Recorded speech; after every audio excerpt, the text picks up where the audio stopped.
ಕರುಳಿನ ಸಂಬಂಧ ಕರಗದ ಅನುಬಂಧ ಕರೆಯಿತು ಕೈ ಬೀಸಿ ಹುಡುಕಿ ಮುದ್ದಿನ ಗಿಫ್ಟ್ ಫಾದರ್ಸ್ ಡೇ ಗಿಫ್ಟ್.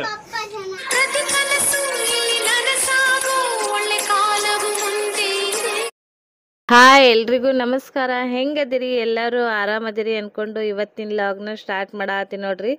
ಬರ್ರಿ ಇವತ್ತಿನ ಲಾಗ್ ಇದು ಬಂದು ಸಂಡೇ ಆಗಿರೋದ್ಲಿಂತ್ರ ಸ್ವಲ್ಪ ಫ್ರೀ ಇರುತ್ತೆ ನೋಡ್ರಿ. ಹಾಗಾಗಿ ಬೆಳಗಿನ ನಾಷ್ಟದಿಂದ ಸ್ಟಾರ್ಟ್ ಮಾಡತ್ತೀನಿ ನೋಡ್ರಿ. ಇಲ್ಲಿ ಇಡ್ಲಿ ಮಾಡತ್ತೀನಿ, ಸ್ವಲ್ಪ ರೈಸ್ ಮಾಡಿದೆ. ಬಟ್ ಇಡ್ಲಿ ಯಾಕೆ ತೋರ್ಸಾತೀನಿ ಅಂದರೆ ಇದು ಒಂಥರ ಮಲ್ಗಿ ಇಡ್ಲಿ ಅಂತ ಏನು ಹೇಳ್ತಾರೆ, ಅಷ್ಟು ಮೃದುವಾಗಿ ಬರುತ್ತೆ ಹೂವಿನಷ್ಟ. ನೀವು ಇಲ್ಲಿ ನೋಡ್ತಿರ್ಬೋದು, ನಾನು ಎಷ್ಟು ಪ್ರೆಸ್ ಮಾಡಿ ಹಿಡಿದ್ರೆ ಅದು ವಾಪಸ್ ಅಷ್ಟೇ ನೀಟಾಗಿ ಉಪ್ಕೊಳ್ಳುತ್ತೆ. ನಮ್ಮ ಮನ್ಯಾಗ ಒಂದು ಸ್ಪೆಷಲ್ ಅಂತಲೇ ಹೇಳ್ಬೋದು, ಯಾಕಂದ್ರೆ ಅಷ್ಟು ಸಾಫ್ಟಾಗಿ ಬರ್ತಾವೆ ಇಡ್ಲಿ. ಮತ್ತು ಇದು ಮಧ್ಯಾಹ್ನವರೆಗೂ ಆರಾಮಾಗಿಟ್ರು ಅದೇ ಸಾಫ್ಟ್ನೆಸ್ ಇರುತ್ತೆ ನೋಡ್ರಿ. ಇಲ್ಲಿ ಸ್ವಲ್ಪ ಕಾಯಿ ಚಟ್ನಿ ಮಾಡಿಕೊಂಡೆ. ಮತ್ತು ಇದಿಷ್ಟ ಆದ್ರೆ ಆಯ್ತು ಇಡ್ಲಿ, ಯಾಕಂದ್ರೆ ಉಳಿದಿರೋ ಹಿಟ್ಟನ್ನ ನಾನು ಫ್ರಿಜ್ನೊಳಗೆ ಇಟ್ಬಿಟ್ಟು ನೋಡ್ರಿ. ಮತ್ತು ಬೇಕಂದಾಗ ಬಿಸಿದಾಗ ಮಾಡಿಕೊಟ್ರ ಅಂತಂತೇಳಿ. ಸಂಡೇ ಬಂದ್ರೆ ಮಕ್ಕಳದೊಂದು ಕಿರಿಕಿರಿ ಅಂದ್ರೆ ನಮ್ಮ ಮನ್ಯಾಗ ಇನ್ನೂ 2 ಮಕ್ಕಳದ ನೋಡ್ರಿ. ಇಲ್ಲಿ ನಮ್ಮ ಬೆಕ್ಕು ಎಷ್ಟು ಎಬ್ಸಿದ್ರು ಇಷ್ಟೆಲ್ಲ ಹಾಸಿಗೆ ಮಡಿಸಿಟ್ಟಿನಿ, ಆದ್ರೂ ಅದ್ರ ಮೇಲೆ ಹೋಗಿ ಮಲ್ಕೊಂಡಿಟ್ಟು ಎಷ್ಟು ಎಬ್ಸಿದ್ರೂ ಎದ್ದೇಳತ್ತಿಲ್ಲ. ನಮಗೆ 2 ಮಕ್ಕಳ ಜೊತೆ ಇವು 2 ಮಕ್ಕಳು. ಸಂಡೇ ಬಂದ್ರೆ ಇವ್ರಿಗೂ ರಜೆ ಇರುತ್ತೆ ಅನ್ಸುತ್ತಾ. ಅದಾದಮೇಲೆ ಸ್ವಲ್ಪ ಎಲ್ಲ ಕೆಲಸ ಮುಗಿಸ್ಕೊಂಡು ವಾಸ್ಕೊ ಹೋಗಿದ್ವಿ ನೋಡ್ರಿ. ಯಾಕಂದ್ರೆ ಹುಡುಗರಿಗೆ ಕಾಲೇಜ್ ಸ್ಟಾರ್ಟ್ ಆಯಿತು, ಮಕ್ಕಳಿಗೆ ಬ್ಯಾಗ್ ಬೇಕಾಗಿತ್ತು. ಮತ್ತು ಈ ಸರಿ ಇನ್ನೊಂದು ಏನಂದ್ರೆ ಕಾಲೇಜ್ ಅನ್ನೋದೊಂದು ಖುಷಿ ಆಯಿತು. ಯಾಕಂದ್ರೆ ನಾನು 2 ಮಕ್ಕಳು ಕಾಲೇಜಿಗೆ ಅಂತ ಇಷ್ಟು ದಿನ ಬರೀ ಸ್ಕೂಲ್ ಅನ್ನೋದಾಕಿತ್ತು. ಸೊ ಕಾಲೇಜ್ ಸಲುವಾಗಿ 2 ಬ್ಯಾಗ್ ತೊಗೊಂಬಂದೆ. ನೀವು ಅಲ್ಲಿ ಅನ್ಸುತ್ತಾ ವೈಟ್ ಬ್ಯಾಗ ತೊಗೊಂಬಂದು ನೋಡ್ರಿ. ಯಾಕಂದ್ರೆ ಅವ್ರು ವೈಟ್ ಇಷ್ಟಪಟ್ಟಿದ್ರು ಅಂಥೇಳಿ. ಬ್ಯಾಡ ಅಂತ ಹೇಳಿದ್ವಿ ಹೊಲಸಾಕವ ಅಂಥೇಳಿ. ಬಟ್ ಆದ್ರೆ ಇರಲಿ ಮಮ್ಮಿ ಅಂದರೆ ಹೆಂಗೂ ಸ್ವಲ್ಪ ದೊಡ್ಡವರಾಗ್ಯಾರ ಅಂದ್ಕೊಂಡು ತೊಗೊಂಬಂದೆ. ಸ್ವಲ್ಪ ಶೇಂಗಾ ನೋಡ್ರಿ, ಹಸಿ ಶೇಂಗಾ ಅರ್ಧ kg ಇದು 50 ರೂಪಾಯಿ ಅಂತ. ಯಾಕೆ ತೋರ್ಸಾತೀನಿ ಅಂದ್ರೆ ನಮ್ಮ ಕಡೆ ಎಲ್ಲ ಹಳ್ಳಿ ಕಡೆ ಶೇಂಗಾದ ಏನಾರ ಹೊಲ್ದಾಗ ಶೇಂಗಾ ಹರಿಯಕ್ಕೆ ಸ್ಟಾರ್ಟ್ ಮಾಡಿದ್ರೆ ಇಲ್ಲಿ ನಿಮ್ಗೆ ತೋರ್ಸಾದಿನ ಪುಟ್ಟಿ ತುಂಬ ತಂದು ಕೊಡ್ತಾರೆ. ಎಲ್ಲಿವರೆಗಾರ ಶೇಂಗಾದ ಮುಗಿಯೋವರೆಗೂ ರಾಶಿ ಕಂಪ್ಲೀಟ್ ಆಗೋವರೆಗೂ ದಿನ ಸಾಯಂಕಾಲ ತೊಗೊಂಬಂದು ಓನೆಗೆ ಎಲ್ಲರಿಗೂ ಇಷ್ಟಿಷ್ಟು ಕೊಟ್ಟು ಕಳಿಸಿರ್ತಾರೆ. ಇಲ್ಲಿ ನಾವು ರೊಕ್ಕ ಕೊಟ್ಟು ತೊಗೊಂಬಂದಾಗ ಅದು ಪುಟ್ಟಿ ತುಂಬ ಇರಲಿ, ಅರ್ಧ ಪುಟ್ಟಿ ಬಂದ್ರೂ ಇದು 50 ರೂಪಾಯಿ ಹಾಕಿರುತ್ತೆ. ಬಟ್ ಅವಾಗ ಎಷ್ಟೊಂದು ವೇಸ್ಟ್ ಮಾಡ್ತಿದ್ದೀವಿ, ತಿನ್ನೋಕ್ಕಾಗಲ್ಲ ಅಂಥೇಳಿ ಇವಾಗ ರೊಕ್ಕ ಕೊಟ್ಟು ತೊಗೊಂಬರೋದು. ಸ್ವಲ್ಪ ಮಾವಿನಕಾಯಿ ನೋಡ್ರಿ ಇಲ್ಲೇ ತೊಗೊಂಬಂದೆ, ಗೋಯದಕಾಯಿ. ಅದಾದಮೇಲೆ ಇವು ಸೋಯಾ ಚಂಕ್ಸ್ ತೊಗೊಂಬಂದೆ. ಮಾವಿನಕಾಯಿನೂ ಇನ್ನೇನು ಮಳೆ ಬರಾಕತ್ತು ನೋಡ್ರಿ, ಸೀಸನ್ ಮುಗೀತಾ. ಹೊಳ್ಳಿ ಮಳೆ ಬಂದ್ರೆ ಒಂದ್ಸಲ ಮಳೆ ಬಿದ್ರೆ ಅದು ಹುಳ ಬೀಳ್ತಾವಂತಾರೆ, ಹಾಗಾಗಿ ತಿನ್ನೋಕ್ಕಾಗಂಗಿಲ್ಲ. ಇದು ಬಂದು ಗೋಯದಕಾಯಿ ಆಗಿರ್ಲಿಂತ್ರ ತಿನ್ಬೋದು, ಸ್ವಲ್ಪ ಗಟ್ಟಿ ಇರುತ್ತಂತೆ ತೊಗೊಂಬಂದೆ. ಅದು ಈ ಸರಿ ಸೀಸನ್ನಾಗ ಮಾವಿನಕಾಯಿ ಸೀಸನ್ ಏನು ರೇಟ್ ಕಮ್ಮಿ ಆಗಲೇ ಇಲ್ಲ. 100 ರೂಪಾಯಿ kg ಅಂತ ಅಲ್ಲೇ ನಿಮಗೆ ತೋರ್ಸಾತೀನಿ. 3 ಕಾಯಿ ಬರ್ತಾವೆ 100 ರೂಪಾಯಿ ಅಂತ. ಅದಾದಮೇಲೆ ಇದು ಸ್ವಲ್ಪ ಶಾವಿಗೆ ತೊಗೊಂಬಂದು ನೋಡ್ರಿ, ರೌಂಡ್ ಶಾವಿಗೆ ಇದೇನೈತಲ್ಲ ಅವಾಗವಾಗ ಅಲ್ಲೇ ಮಾರಕ್ಕೆ ಬರ್ತಾರೆ. ಬಟ್ ಈ ಸರಿ ಏನೈತಲ್ಲ ಅದು ಬೇರೆ ಸಂಡೇ ಆಗಿರೋದ್ಲಿಂತ್ರ ನೆಕ್ಸ್ಟ್ ಏನು ಮಂಡೇ ಇದೊಂದಿತ್ತು ನೋಡ್ರಿ. ಹಾಗಾಗಿ ಎಲ್ಲ ಕಡೆ ಫುಲ್ ವಾಸ್ಕೋ ಮಾರ್ಕೆಟ್ನಾಗ ಡ್ರೈ ಫ್ರೂಟ್ಸು ಮತ್ತು ಶಾವಿಗೆ ಫುಲ್ ಬಂದಿದ್ದವು. ಬೆಳಗಿನ ಟೈಮ್ನಿಗೆ ಯೂಸ್ ಆಗುತ್ತೆ ಮಕ್ಕಳಿಗೆ ಏನಾದ್ರು ನಾಷ್ಟ ಮಾಡೋಕೆ ಅಂಥೇಳಿ. ನಮ್ಮನ್ನ ಸ್ವೀಟ್ ತಿನ್ನೋದು ಕಮ್ಮಿನ, ಅಟ್ಲೀಸ್ಟ್ ಏನು ಉಪ್ಪಿಟ್ಟು ಥರ ಮಾಡಿದ್ರು ತಿಂತಾರೆ ಅಂಥೇಳಿ ಅದು ಪಾಯಸ ಶಾವಿಗೆನ, ಬಟ್ ಉಪ್ಪಿಟ್ಟು ಥರ ಮಾಡಿ ತಿಂತಾರಂತ ತೊಗೊಂಬಂದೆ. ಅದಾದಮೇಲೆ ಇಲ್ಲಿ ನೋಡ್ರಿ ಸ್ವಲ್ಪ ನನ್ನ ಫೇವ್ರೇಟ್ ಅಂತ ಹೇಳ್ಬೋದು, ತೋರಿಸ್ತೀನಿ ನಿಮಗೆ. ಏನಂದ್ರೆ ಬೆಲ್ಲ ತೊಗೊಂಬಂದಿ ನೋಡ್ರಿ. ಬೆಲ್ಲ ಏನು ಸ್ಪೆಷಲ್ ಅಂತಿಲ್ಲ, ಇದು ಬಂದು ನೋಡ್ರಿ ಇಲ್ಲಿ ಒರಿಜಿನಲ್ ಬೆಲ್ಲ ಅಂತಲೇ ಹೇಳ್ಬೋದು. ಫುಲ್ ಬ್ಲ್ಯಾಕ್ ಕಲರ್ ಐತಿ, ಆರ್ಗ್ಯಾನಿಕ್ ಬೆಲ್ಲ ಅಂತ ಏನು ಹೇಳ್ತೀವಿ. ಮೊದಲೆಲ್ಲ ಇದನ್ನು ಸ್ವಲ್ಪ ಕರ್ಗನ ಬರ್ತಿತ್ತು ಬೆಲ್ಲ, ಅದನ್ನು ತೊಗೊಳಕ್ಕೆ ನಾವು ಲೆಕ್ಕ ಹಾಕ್ತಿದ್ವಿ. ಹುಡುಕಿ ಬೆಳ್ಳನ್ ಬೆಲ್ಲ ತಿಂತಿದ್ದೀವಿ. ಯಾವಾಗ ತಿಳುವಳಿಕೆ ಬಂದು ಬೆಳ್ಳನ್ ಬೆಲ್ಲ ಸರಿಯಲ್ಲ ಅಂತ ಗೊತ್ತಾಯ್ತು, ಇವಾಗ ಮತ್ತೆ ಉಲ್ಟಾ ಹುಡುಕ್ಯಾಡೋದಾಗ್ಬಿಟ್ಟೈತಿ. ಅದಕ್ಕೆ ಹೇಳ್ತಾರೆ ಅನ್ಸುತ್ತೆ ಓಲ್ಡ್ ಈಸ್ ಗೋಲ್ಡ್ ಅಂಥೇಳಿ. ಈ ಹುಡುಕಿ ತೊಗೊಂಬರ್ತೀವಿ ಕರ್ರನ್ ಬೆಲ್ಲ ಅಂಥೇಳಿ. ಯಾಕಂದ್ರೆ ಇಲ್ಲಿ ಕರ್ರಂದು ಬೆಳ್ಳಂದು ಅನ್ನೋಕ್ಕಿಂತ ಅದ್ರೊಳಗೆ ಎಷ್ಟು ಹೆಲ್ದಿಯಾಗಿರುತ್ತೆ ಅನ್ನೋದು ಮುಖ್ಯ ನೋಡ್ರಿ. ಹಾಗಾಗಿ ಸಿಕ್ತು ಬೆಲ್ಲ ತೋರ್ಸಾತೀನಿ. ಅದಾದಮೇಲೆ 1-2 ಛತ್ರಿ. ಗೋ ಒಳಗೆ ಮಳೆ ಹತ್ತಂದ್ರೆ ಮೇನ್ ಬೇಕಾಗೋದು ಛತ್ರಿ, ಎಷ್ಟಿದ್ರೂ ಸಾಕಾಗಲ್ಲ. 2 ಇದ್ದು ಹೋದ್ರಶಿನು, ಬಟ್ ಆದರೆ 2 ಹುಡುಗರಿಗೆ ಏನೈತಲ್ಲ ಬ್ಯಾಗ್ ಜೊತೆ 2 ಹೊಸವಿರಲಿ ಅಂತ ತೊಗೊಂಬಂದೆ. ಅದಾದಮೇಲೆ 1-2 ಪ್ಯಾಂಟ್ ತೊಗೊಂಬಂದೆ, ನನ್ನ ಪ್ಯಾಂಟ್ ಬೇಕಾಗಿತ್ತು ಅಂಥೇಳಿ. ಇದಿಷ್ಟು ವಾಸ್ಕೋ ಶಾಪಿಂಗ್ ಆಯಿತು. ಅದಾದಮೇಲೆ ನೋಡ್ರಿ ಫಾದರ್ಸ್ ಡೇ ಸ್ಪೆಷಲ್ ಅಂತೇಳಿ ನಮ್ಮ ಮನೆಯವರಿಗೆ ಒಂದೇನೋ ಆರ್ಡ್ರ್ ಮಾಡಿದ್ವಿ. ಅವರಿಗಿದು ಫೇವ್ರೇಟ್ ಅಂತ ಹೇಳ್ಬೋದು. ಬಟ್ ಅದು ಅವತ್ತೇ ಬರುತ್ತಾ ಅಂತ ಎಕ್ಸ್ಪೆಕ್ಟ್ ಮಾಡಿದ್ದೀವಿ. ಒಂದೊಂದು ಸಲ ಏನಾಗುತ್ತಂದ್ರೆ ಆನ್ಲೈನ್ದಾಗ ಆರ್ಡ್ರ್ ಮಾಡಿದಾಗ ಕರೆಕ್ಟಾಗಿ ಬರೋಂಗಿಲ್ಲ. ಬಟ್ ಎಕ್ಸ್ಪೆಕ್ಟ್ ಮಾಡಿದ್ದೀವಿ, ಆ್ಯಕ್ಚುಲಿ ಬರ್ತಿಲ್ಲ ಅಂತ ಮಾರ್ನಿಂಗಿಂದ ಟೆನ್ಷನ್ ಇತ್ತು. ಬಟ್ ಫೈನಲಿ ಸಾಯಂಕಾಲ ಬಂತು.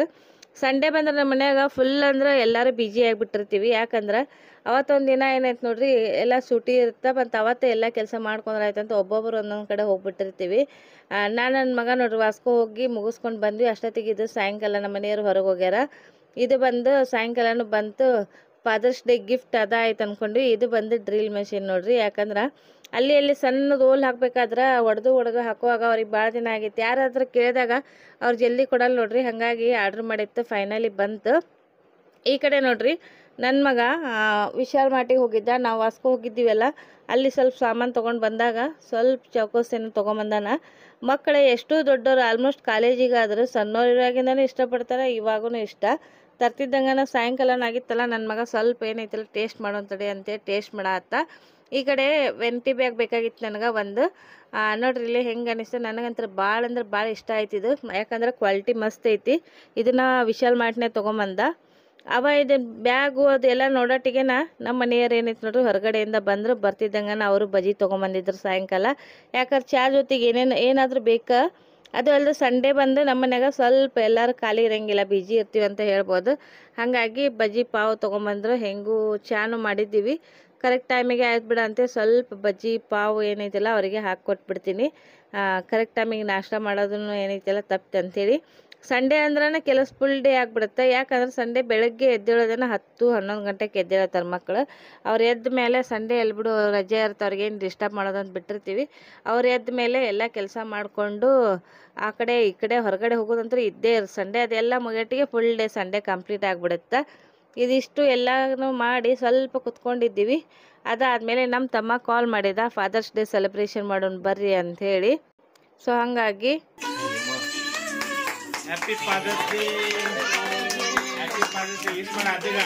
ಸೆಲೆಬ್ರೇಷನ್ ಮಾಡಕ್ಕಂಥೇಳಿ ಅವ್ವಾರ ಮನೆಗೆ ಬಂದೀವಿ ನೋಡ್ರಿ. ಬಟ್ ಟೈಮ್ ಬಂದು 9 ಗಂಟೆ ಆಗಿತ್ತು. ಸಂಡೇ ಮತ್ತು ಸ್ಯಾಟರ್ಡೆ ಬಂದಾಗ ಇನ್ನೊಂದು ಏನಂದ್ರೆ ಟಿ ವಿ ಒಳಗೆ ಪ್ರೋಗ್ರಾಮ್ ನೋಡ್ಕೊಂತ ಕುಂತ್ಬಿಟ್ಟಿರ್ತೀವಿ. ಅದ್ರೊಳಗೆ ನಂಗೆ ಜಿ ಕನ್ನಡದಾಗ ಬರೋ ಪ್ರೋಗ್ರಾಮ್ ಭಾಳ ಇಷ್ಟ ಆಗ್ತಾವೆ. ಬಟ್ ನಾನು ಯಾವುದೇ ಸೀರಿಯಲ್ ನೋಡಲ್ಲ, ಬಟ್ ವೀಕೆಂಡ್ ಮಾತ್ರ ಅವು ಎರಡೂ ನೋಡ್ತಿರ್ತೀವಿ. ಅದನ್ನು ಸಾಯಂಕಾಲ ಸ್ವಲ್ಪ ಬಜ್ಜಿ ಪಾವ್ ಎಲ್ಲ ತಿನ್ಕೊಂಡಿದ್ರೆ ಹಸುನೂ ಆಗಿಲ್ಲ ಅಂದ್ಕೊಂಡು ಟಿ ವಿ ನೋಡ್ಕೊಂತ ಕುತ್ಕೊಂಡಿದ್ವಿ. 9 ಗಂಟೆ ಆಗಿಬಿಡುತ್ತೆ. ಹೆಂಗಾಯಿತು ಗೊತ್ತಾಗಲಿಲ್ಲ. 9 ಗಂಟೆಗೆ ಕಾಲ್ ಬಂತು ಬರ್ರಿ ಅಂಥೇಳಿ. ಜಸ್ಟ್ ಅಡುಗೆ ಮಾಡೋದು ಹಾಗೆ ಸೈಡಿಗೆ ಇಟ್ಟು ಸೆಲೆಬ್ರೇಷನ್ ಮಾಡೋಕ್ಕಂತೇಳಿ ಅವ್ವಾರ ಮನೆಗೆ ಬಂದೀವಿ ನೋಡ್ರಿ. ಇಲ್ಲಿ ಸೆಲೆಬ್ರೇಷನ್ ಮಾಡತ್ತೀವಿ.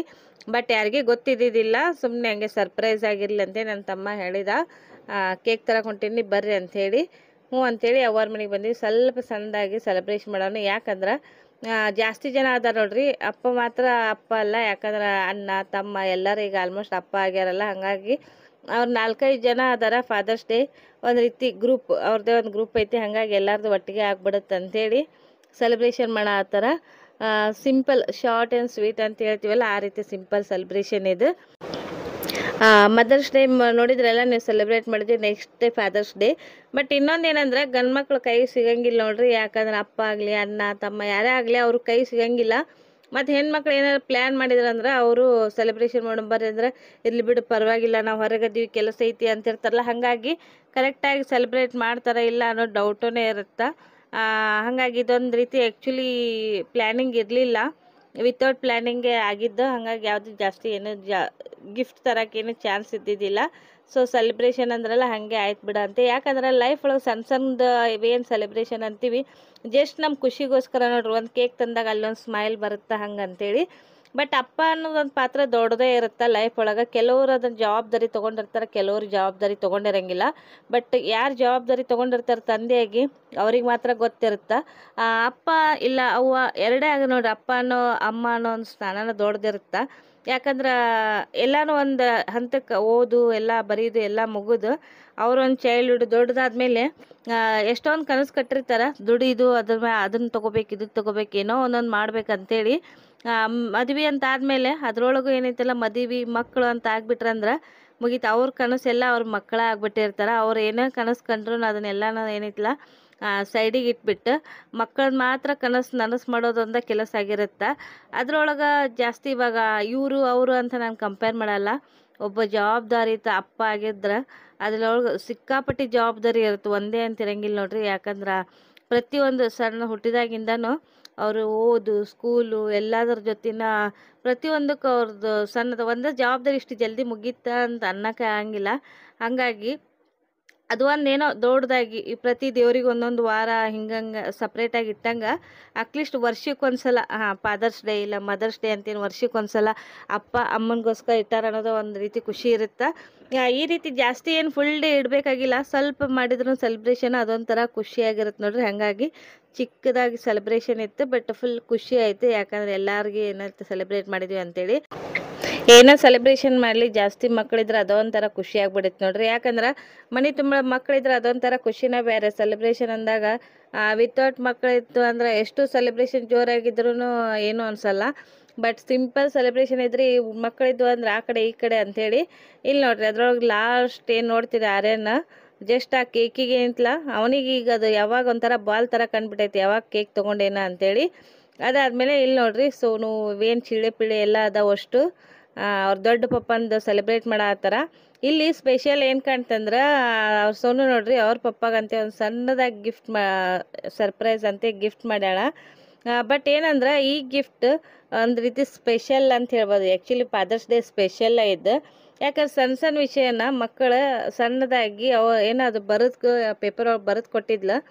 ಅದ್ರೊಳಗೆ ಫುಲ್ ಅವ್ಳ ಖುಷಿಗೆ ಅದನ್ನು ಕೊಡ್ತಿದ್ದಂಗೆ ಏನಿತ್ಲ ಅಳಕ್ಕೆ ಸ್ಟಾರ್ಟ್ ಮಾಡಿದ್ಲು. ಯಾಕಂದ್ರೆ ಯಾವುದೋ ಒಂದು ರೀತಿ ನೋಡ್ರಿ ಅದೇನೋ ಒಂದು ದೊಡ್ಡ ಕೆಲಸ ಮಾಡಿದಾಗ ಅದ್ರ ರೀತಿ ಸಕ್ಸಸ್ ಆದಾಗ ಖುಷಿಗೆ ತಾನಾಗಿ ಕಣ್ಣೀರು ಬಂದ್ಬಿಡುತ್ತಂತ. ಅವರಪ್ಪ ಜಸ್ಟ್ ಗುಡ್ ಅಂತ ಹೇಳಿದ ತಕ್ಷಣ ಅವಳಿಗೆ ಕಣ್ಣಾಗ ನೀರು ಸ್ಟಾರ್ಟ್ ಆಗಿಬಿಡ್ತು.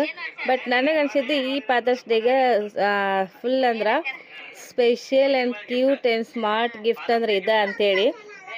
ಗಿಫ್ಟ್ ಅಂದ ತಕ್ಷಣ ದೊಡ್ಡದಾಗಿ ಕೊಡ್ಬೇಕಂತೇನಿಲ್ಲ, ಬಟ್ ಅವಳು ಆ ವಯಸ್ಸಿಗೆ ಅದನ್ನು ಬರೆದು ಕೊಟ್ಟಿದ್ಲಲ್ಲ, ಅದನ್ನು ಅವಳಿಗೆ ಒಂಥರ ದೊಡ್ಡ ಒಂದು ಚಾಲೆಂಜ್ ಥರ ಆಗ್ಬಿಟ್ಟಿರೋದು ಕೆಲಸ.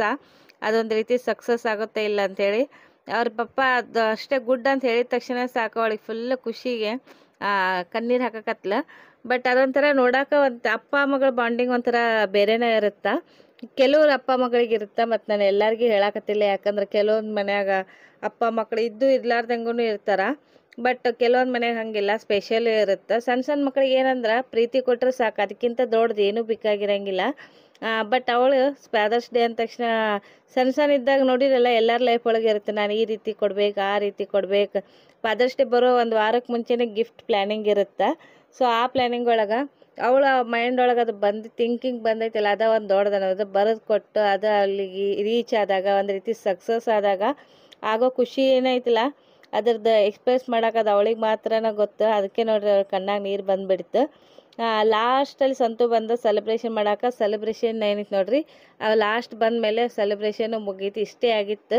ಈ ಸಿಂಪಲ್ ಸೆಲೆಬ್ರೇಷನ್ ನಿಮಗೆ ಇಷ್ಟ ಆದ್ರೆ ಪ್ಲೀಸ್ ಲೈಕ್ ಮಾಡಿರಿ, ಶೇರ್ ಮಾಡಿರಿ, ಹಂಗೆ ನನ್ನ ಚಾನಲ್ನ ಸಬ್ಸ್ಕ್ರೈಬ್ ಮಾಡ್ಕೊಂಡು